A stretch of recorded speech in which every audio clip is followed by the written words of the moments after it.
This is a Hermle wag-on-the-wall clock. It is made out of cast iron. It looks very nice. I really like those decorations.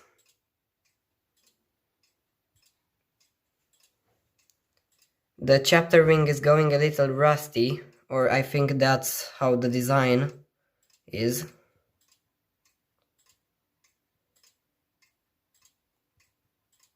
It strikes on a bell, but I'm not sure if it's going to strike on the half hour, because it needs some adjustments. Nope. Oh!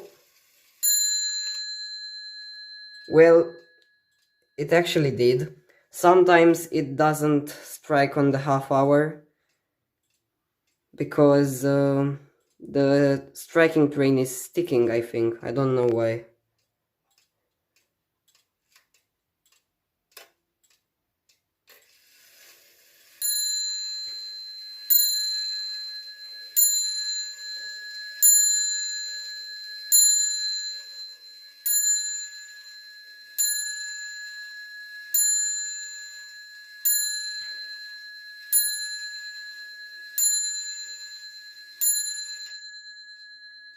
It took me a while to get this clock going again, because I've been looking for a suspension spring for it for over 3 months, and I have finally found one, so it's going again. Now let's see the inside.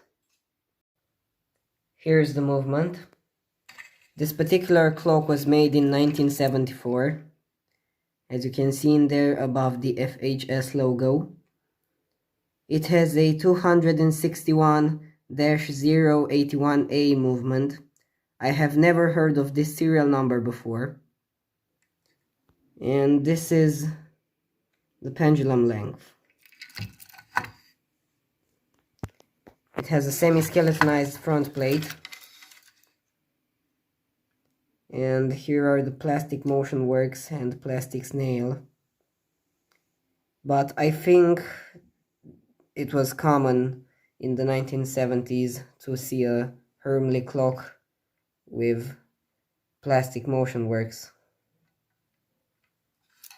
This is a deadbeat escapement.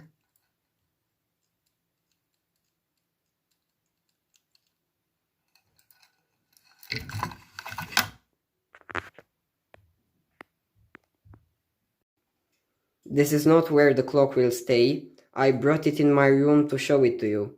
It will stay among the other big clocks when I will acquire a new case for my long case clock. If you enjoyed this video, please subscribe and leave a like, and see you next time.